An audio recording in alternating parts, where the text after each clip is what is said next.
दोस्तों आपने ये कहावत तो सुनी ही होगी, बाइक हो तो बुलेट जैसी। और शायद यही वजह है कि रॉयल एनफील्ड सिर्फ सड़कों पर नहीं बल्कि लोगों के दिलों पर राज करती है। लेकिन क्या आप जानते हैं ये आइकॉनिक बाइक शायद आज हमारे बीच नहीं होती अगर आयशर मोटर्स ने इसे नहीं खरीदा होता। रॉयल एनफील्ड को दोबारा जिंदा करने के लिए सिद्धार्थ लाल ने वो किया जो शायद किसी ने नहीं सोचा होगा, अपने 15 में से 13 बिजनेसेस ही बेच दिए। इस फैसले को कई लोगों ने आयशर मोटर्स का सबसे बड़ा सुसाइड मूव कहा, तो कुछ ने इसे बेवकूफी का सबसे बड़ा एग्जाम्पल बताया। कंपनी के शेयर्स लगातार गिर रहे थे और हर तरफ आलोचनाएं हो रही थी, लेकिन फिर कुछ ऐसा हुआ जिसने न केवल रॉयल एनफील्ड बल्कि पूरे आयशर मोटर्स को ही इतिहास के पन्नों में एक नया मुकाम दिला दिया। आज आयशर मोटर्स सिर्फ एक कंपनी नहीं है बल्कि यह भारत की बैकबोन बन चुकी है। इस कंपनी ने लाखों गरीब किसानों को खेती करने का सही तरीका सिखाया, छोटे व्यापारियों को स्मॉल और मीडियम साइज ट्रक्स दिए और इनकी बसें और हैवी ड्यूटी ट्रक्स को तो हम अपनी डेली लाइफ में रोड पर गुजरते हुए देखते ही हैं। तो चलिए आज के इस वीडियो में हम जानते हैं कि कैसे आयशर मोटर्स ने तुरंत आजाद हुए भारत को अपने पैरों पर खड़ा करने में इम्पोर्टेंट रोल प्ले किया। तो दोस्तों इस कहानी की शुरुआत होती है उस समय से जब हमारा भारत 200 साल की गुलामी से आजाद हुआ था। उस टाइम हमारी इकोनॉमी पूरी तरह से एग्रीकल्चर पर डिपेंडेंट थी। किसान पुराने मैनुअल तरीकों से खेती करते थे क्योंकि इंडिया में उस टाइम पर एग्रीकल्चरल मशीनरीज की भारी कमी थी, जिससे कि उनका काम बहुत टफ हो जाता था और प्रोडक्शन भी काफी लिमिटेड ही रह जाती थी। अब इसी प्रॉब्लम को ही सॉल्व करने के लिए एक इंडियन बिजनेसमैन मनमोहन लाल ने 1948 में गुड अर्थ नाम की कंपनी शुरू की, जिसका काम जर्मनी और अमेरिका से ट्रैक्टर्स को इंपोर्ट करके उन्हें अपने देश में बेचना था ताकि खेती में लगने वाली मेहनत को कम किया जा सके। वैसे तो ये आइडिया काफी सॉलिड था और एग्रीकल्चरल कंट्री होने की वजह से बहुत जरूरी भी, लेकिन प्रॉब्लम ये थी कि इंडिया उस टाइम अपनी इकोनॉमी को स्टेबलाइज करने की कोशिश कर रहा था। फार्मर्स की इनकम इतनी लो थी कि महंगे इंपोर्टेड ट्रैक्टर्स खरीदना उनके लिए इम्पॉसिबल था। इसी वजह से 1952 से 1957 के बीच गुड अर्थ कंपनी सिर्फ 1500 ट्रैक्टर्स ही सेल कर पाई। अब सोचने वाली बात यह है कि 4 साल में सिर्फ 1500 ट्रैक्टर्स। अब आज के हिसाब से ये नंबर काफी कम लगता है ना, बट उस टाइम के चैलेंजेस को देखते हुए ये भी एक बड़ा माइलस्टोन था। लेकिन दोस्तों हम तो आयशर कंपनी की बात कर रहे हैं ना, तो फिर वो कहाँ है? असल में हमें टाइम में थोड़ा पीछे चलना पड़ेगा, क्योंकि भले ही आयशर मोटर्स आज एक इंडियन कंपनी के तौर पर जानी जाती है, लेकिन इसकी शुरुआत जर्मनी में रहने वाले 2 गरीब भाइयों ने की थी, जोसेफ आयशर और अल्बर्ट आयशर। अब आप लोग स्टोरी में कंफ्यूज मत होइएगा, क्योंकि आगे चलते चलते सब कुछ कनेक्ट होने वाला है। असल में 1930s में जर्मनी के एक छोटे से गांव फॉरेस्टर्न में रहने वाले 2 भाई बचपन से ही अपने पापा को एक लोहार का काम करते हुए देख रहे थे। खास करके वो खेती के औजारों को बनाने और रिपेयर करने का काम करते थे।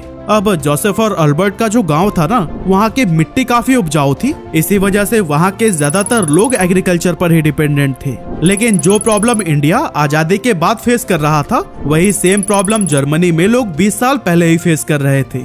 मतलब कि उस समय ट्रेडिशनल मेथड्स जैसे बैल और घोड़ों का इस्तेमाल करके ही खेतों की जुताई की जाती थी। ऐसे में जब आयशर ब्रदर्स ने किसानों को दिन रात खेतों में खून पसीना बहाते हुए देखा, तो उन्हें ख्याल आया कि अगर खेती में हल चलाने और बाकी कामों के लिए कोई ऐसी मशीन बनाई जाए जो बैल या घोड़ों से ज्यादा तेज और ताकतवर हो, तो ये किसानों की जिंदगी बदल सकती है। और फिर अपने इसी सोच को लेकर उन्होंने पुराने टूल्स और मशीनरीज के साथ में एक्सपेरिमेंट करना शुरू कर दिया। और फिर इस तरह से 1936 में दोनों भाइयों ने एक ऐसा ट्रैक्टर मार्केट में उतारा जो कि छोटे किसानों के लिए काफी किफायती था, क्योंकि ये न सिर्फ कम फ्यूल में चलता था बल्कि इसे ड्राइव करना भी काफी आसान था। अब वैसे तो इसके बाद भी बहुत सारे इवेंट्स हुए, लेकिन आप बस यह जान लीजिए कि 1936 में शुरू हुई इस कंपनी ने बहुत जल्द जर्मनी से निकलकर ग्लोबल मार्केट में भी अपनी पहचान बना ली। अब एक तरफ तो आयशर के ट्रैक्टर्स तेजी से दुनिया में अपना मार्केट शेयर बढ़ाते जा रहे थे, वहीं दूसरी तरफ इंडिया को एक सस्ते और एफिशिएंट ट्रैक्टर की तलाश थी जो कि हमारे बजट में फिट हो सके। और फिर इसी दौरान आयशर ब्रदर्स ने इंडियन मार्केट में एंटर करने का सोचा, लेकिन प्रॉब्लम यह थी कि उस टाइम सरकार ने बहुत ही सख्त इंडस्ट्रियल पॉलिसीज बना रखी थी, जिसके तहत कोई भी फॉरेन कंपनी सिर्फ तभी इंडियन मार्केट में कदम रख सकती थी जब वो किसी इंडियन कंपनी के साथ में पार्टनरशिप करे। यही वजह थी कि आयशर ब्रदर्स भी एक ऐसी इंडियन कंपनी की तलाश कर रही थी जिसे इस सेक्टर का एक्सपीरियंस हो और जो इंडियन मार्केट और कस्टमर बिहेवियर को अच्छी तरह से समझती हो। और फिर आखिरकार उनकी ये तलाश गुड अर्थ कंपनी पर जाकर रुकी। साल 1958 में आयशर और गुड अर्थ कंपनी ने मिलकर Eicher tractor corporation of India limited नाम से एक ज्वाइंट वेंचर की शुरुआत की। एक्चुअली यह पार्टनरशिप इसलिए किया गया था ताकि भारत में पहली बार ट्रैक्टर का प्रोडक्शन शुरू किया जा सके। यानी कि अब गुड अर्थ कंपनी का काम सिर्फ ट्रैक्टर्स को इंपोर्ट करना नहीं था, बल्कि उन्हें भारत में मैन्युफैक्चर करना भी था। इसके लिए फरीदाबाद में एक बड़ी फैक्ट्री एस्टेब्लिश की गई, जो कि जल्द ही भारत के पहले ट्रैक्टर मैन्युफैक्चरर के तौर पर पहचानी जाने लगी। और फिर वो ऐतिहासिक पल आया साल 1959 में, जब फरीदाबाद की उसी फैक्ट्री से भारत का पहला स्वदेशी ट्रैक्टर लॉन्च किया गया, जिसका नाम था स्वराज। पहली बार भारतीय किसानों को एक ऐसा ट्रैक्टर मिला जो अफोर्डेबल, रिलायबल और उनकी जरूरतों के हिसाब से डिजाइन किया गया था। और फिर इसकी डिमांड इतनी तेजी से बढ़ी कि ये ट्रैक्टर पूरे भारत में पॉपुलर हो गए। इस सक्सेस के साथ ही कंपनी ने अपना नाम बदलकर Eicher tractor corporation of India limited से आयशर ट्रैक्टर्स इंडिया लिमिटेड कर दिया।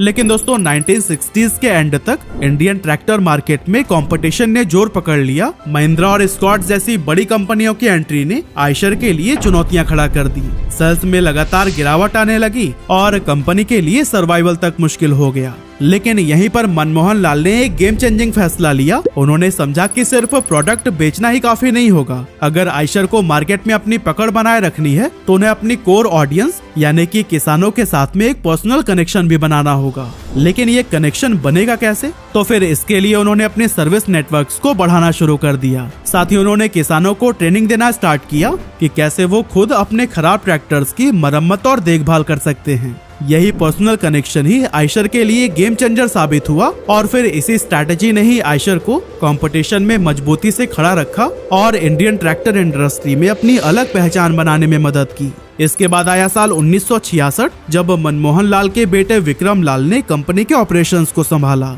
विक्रम के नए आइडियाज और विजनरी लीडरशिप ने न सिर्फ आयशर ट्रैक्टर्स को नई ऊंचाइयों तक पहुंचाया, बल्कि इंडियन एग्रीकल्चर सेक्टर को भी पूरी तरह से बदल कर रख दिया। क्योंकि 1965 से 1975 के बीच विक्रम लाल ने आयशर के मैन्युफैक्चरिंग प्रोसेस को पूरी तरह से मेड इन इंडिया मॉडल में बदलने का फैसला किया। यानी कि पहले जो पार्ट्स और मैकेनिकल कंपोनेंट्स जर्मनी से इंपोर्ट किए जाते थे, अब वो सभी भारत में ही मैन्युफैक्चर किए जाने लगे।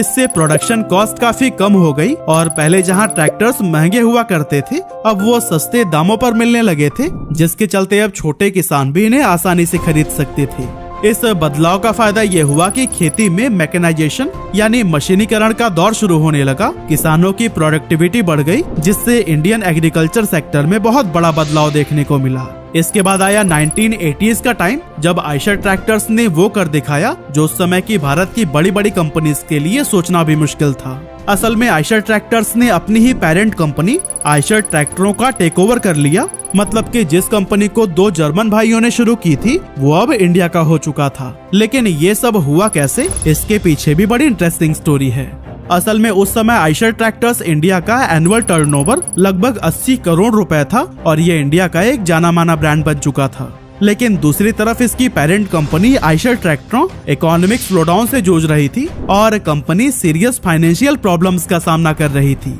हालात इतनी खराब हो गई थी कि इस कंपनी पर कभी भी ताला लग सकता था। लेकिन दोस्तों, जब विक्रम लाल तक इसकी खबर पहुंची तो उन्होंने ठान लिया कि वो इस कंपनी को ऐसे बंद नहीं होने दे सकते। इसीलिए उन्होंने फॉरेन बैंक से कुछ लोन लिया और आयशर ट्रैक्टरों का टेक ओवर कर लिया।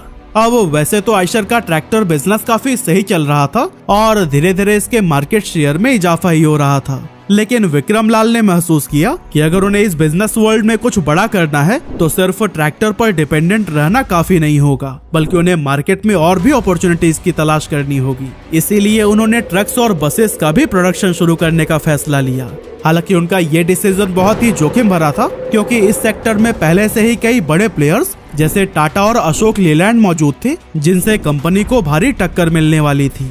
लेकिन इन्हीं से ही मुकाबला करने के लिए आयशर ने जापान की पॉपुलर ऑटोमोबाइल मैन्युफैक्चरर मित्सुबिशी के साथ में 1982 में एक ज्वाइंट वेंचर की शुरुआत की ताकि वो इंडियन मार्केट में लाइट कॉमर्शियल व्हीकल्स का प्रोडक्शन कर सके। 1982 में शुरू हुई इस ज्वाइंट वेंचर में मित्सुबिशी ने एडवांस जापानीज टेक्नोलॉजी और डिजाइन एक्सपर्टाइज दी, जबकि आयशर ने इंडियन मार्केट की गहरी समझ और अपनी मैन्युफैक्चरिंग कैपेबिलिटीज का इस्तेमाल किया।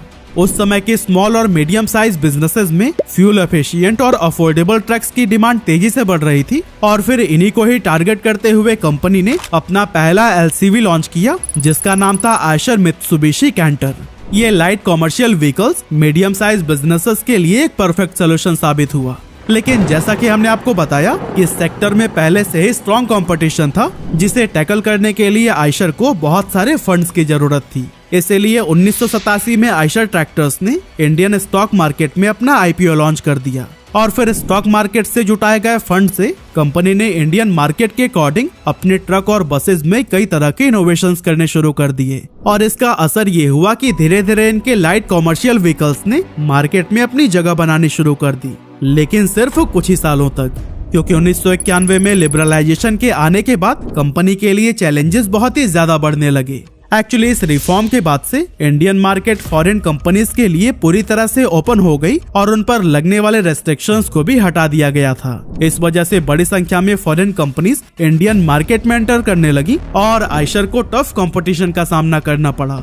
और दोस्तों, कंपनी अभी इन सभी प्रॉब्लम से जूझ ही रही थी कि तभी कुछ ऐसा हुआ कि मित्सुबिशी से इनकी पार्टनरशिप हमेशा के लिए टूट गई।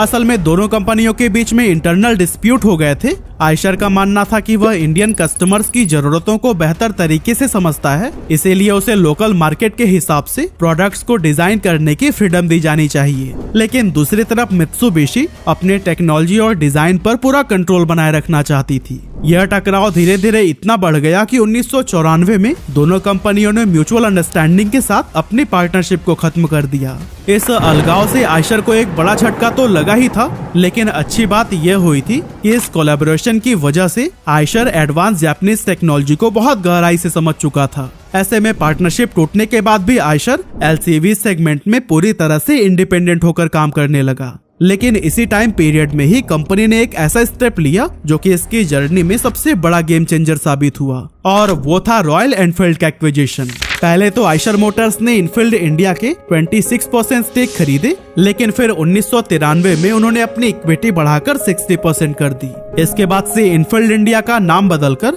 रॉयल एनफील्ड मोटर्स लिमिटेड कर दिया गया। जी हाँ, वही रॉयल एनफील्ड जो आज इंडियन सड़कों की शान बन चुकी है। लेकिन कमाल की बात तो ये है कि जिस समय आयशर ने इसे खरीदा था उस समय कंपनी भारी लॉस में डूबी हुई थी। ऐसे में सवाल उठता है कि आखिर आयशर ने इस घाटे में चल रहे ब्रांड को खरीदा ही क्यों? असल में रॉयल एनफील्ड का इतिहास ही कुछ ऐसा था ना कि लोग इसे दिल से पसंद करते थे। यह वही कंपनी थी जिसकी बाइक्स वर्ल्ड वॉर 1 और 2 के टाइम पर ब्रिटिश सैनिकों की फेवरेट हुआ करती थी। भारत में भी 1954 में इंडियन गवर्नमेंट ने इनफील्ड इंडिया को 800 बाइक्स का ऑर्डर दिया था, जिसकी वजह से जल्द ही ये बाइक इंडियन पुलिस और सेना की पहली पसंद बन गई और इसे अब इंडिया के लोग पावर सिंबल के रूप में देखने लगे। लेकिन धीरे धीरे जब रेट्रो बाइक्स का ट्रेंड खत्म हुआ तो ये कंपनी बहुत बड़े लॉस में चली गई।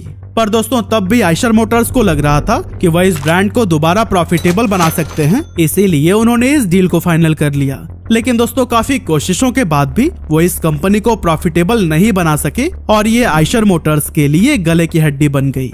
धीरे धीरे इनके बाइक्स की सेल्स ड्रॉप होने लगी, क्योंकि जहां इनकी कैपेसिटी हर महीने 6000 बाइक्स बनाने की थी, वो सिर्फ 2000 ही बेच पा रहे थे। और ऊपर से बाइक्स में बहुत सारे इश्यूज भी आ रहे थे जो कि आयशर के रेपुटेशन को इम्पैक्ट कर रहे थे। ऐसे में साल 2000 में कंपनी के चेयरमैन विक्रम लाल और सीनियर एग्जीक्यूटिव्स ने मिलकर फैसला किया कि अब उन्हें रॉयल एनफील्ड को बंद कर देना चाहिए। लेकिन उसी टाइम पर विक्रम लाल के बेटे सिद्धार्थ लाल, जिन्होंने 1 साल पहले ही कंपनी को ज्वाइन किया था, वो आगे आए और अपने पिता से 2 साल का समय मांगा कि वो इस लिमिटेड टाइम पीरियड में कंपनी को प्रॉफिटेबल बना के रहेंगे। इस तरह से रॉयल एनफील्ड की जिम्मेदारी सिद्धार्थ के हाथों में आ गई। उन्होंने खुद 1 महीने तक इस ब्रांड की बाइक्स को चलाया और इसकी खूबियां और खामियां पहचानी, और फिर अपनी रिसर्च के आधार पर उन्होंने देश के यूथ को टारगेट करने के लिए बाइक्स में ढेर सारे बदलाव किए। और फिर महज 2 सालों के अंदर ही रॉयल एनफील्ड की बाइक्स नए रंग रूप में फिर से शोरूम्स के अंदर दिखाई देने लगी और अब इसकी सेल्स में भी जबरदस्त उछाल देखने को मिल रहा था। इसके बाद आया साल 2006 जब सिद्धार्थ को आइशर मोटर्स का सीईओ और एमडी बना दिया गया, लेकिन इसके बाद भी उनका ज्यादा रुझान रॉयल एनफील्ड की तरफ ही रहा और इसे प्रॉफिटेबल बनाने के लिए इन्होंने कई सारे ऐसे फैसले लिए जो कि बहुत ही ज्यादा विवादित थे, क्योंकि सिद्धार्थ ने आइशर के 15 बिजनेसेस में से 13 को बेच दिया। असल में आइशर ग्रुप उस टाइम पर Eicher school of design, Eicher good earth furniture, Eicher cars, Eicher garment, Eicher finance और आइशर ट्रांसपोर्टेशन जैसे कुल 15 बिजनेसेस में डील कर रहा था। यहाँ तक कि इन बेचे गए 13 बिजनेसेस में आइशर का ट्रैक्टर बिजनेस भी था, जिससे कंपनी की नींव पड़ी थी। एक्चुअली सिद्धार्थ का कहना था कि ब्रांड्स कंपनी के लिए गहने के जैसा होता है जिसे कि कोई भी नहीं बेचना चाहता, लेकिन बहुत सारे कई छोटे छोटे और लॉस मेकिंग बिजनेसेस को रन करने से अच्छा है कि कुछ चुनिंदा प्रॉमिसिंग बिजनेसेस पर फोकस किया जाए। अब सिद्धार्थ के इन 2 प्रॉमिसिंग बिजनेसेस में एक तो था ऑब्वियसली रॉयल एनफील्ड और दूसरा था आइशर मोटर्स का ऑटोमोटिव डिवीजन, जो कि बस और ट्रक्स का प्रोडक्शन करता था। साल 2008 में आइशर मोटर्स ने वॉल्वो के साथ में एक ज्वाइंट वेंचर कर लिया ताकि वो अपने व्हीकल्स की क्वालिटी और परफॉर्मेंस में सुधार ला सके, और इस ज्वाइंट वेंचर से वीई कॉमर्शियल व्हीकल्स लिमिटेड यानी कि VECV की शुरुआत हुई, जो आज न सिर्फ इंडियन मार्केट में अपने प्रेजेंस को मजबूत कर चुका है बल्कि इंटरनेशनल मार्केट में भी अपने परचम लहरा रहा है। इसके अलावा सिद्धार्थ ने भी रॉयल एनफील्ड को ग्रो करने में अपनी जी जान लगा दी और इसके लिए कई सारे बड़े बड़े स्टेप्स लिए। 2012 में उन्होंने थंडरबर्ड 350 और 500 मॉडल्स लॉन्च किए, जो कि कंपनी की आइकॉनिक मोटरसाइकिल्स बन गए। इनकी सक्सेस ने रॉयल एनफील्ड को एक नई दिशा दी और इसके बाद क्लासिक 350 ने कंपनी की सबसे ज्यादा बिकने वाली बाइक का दर्जा हासिल कर लिया। लेकिन सिद्धार्थ की नजर सिर्फ इंडियन मार्केट तक सीमित नहीं थी, बल्कि उन्होंने इंटरनेशनल एक्सपेंशन के लिए भी कई सारे बड़े बड़े कदम उठाए और इसका रिजल्ट सामने आया 2015 में, जब रॉयल एनफील्ड ने आइशर मोटर्स के टर्नओवर में 40% का कंट्रीब्यूशन देकर सबको हैरानी में डाल दिया था। अब अगर फाइनेंशियल ईयर 2024 की बात करें तो इस साल रॉयल एनफील्ड ने 9,12,732 बाइक्स बेची, जो कि पिछले साल के मुकाबले 9% ज्यादा है, जबकि वहीं वी कॉमर्शियल व्हीकल्स भी लगभग 34 देशों में अपने व्हीकल्स को सेल कर रहा है। 2017 में आइशर मोटर्स का रेवेन्यू 70 बिलियन रुपीस था, जो कि सिर्फ 7 सालों में ही बढ़कर 165 बिलियन रुपीस तक पहुंच चुका है। सिद्धार्थ लाल और उनकी टीम ने दिखा दिया कि अगर आप एक क्लियर विजन, सही डायरेक्शन और डिटर्मिनेशन के साथ आगे बढ़े तो फिर किसी भी चुनौती को पार किया जा सकता है।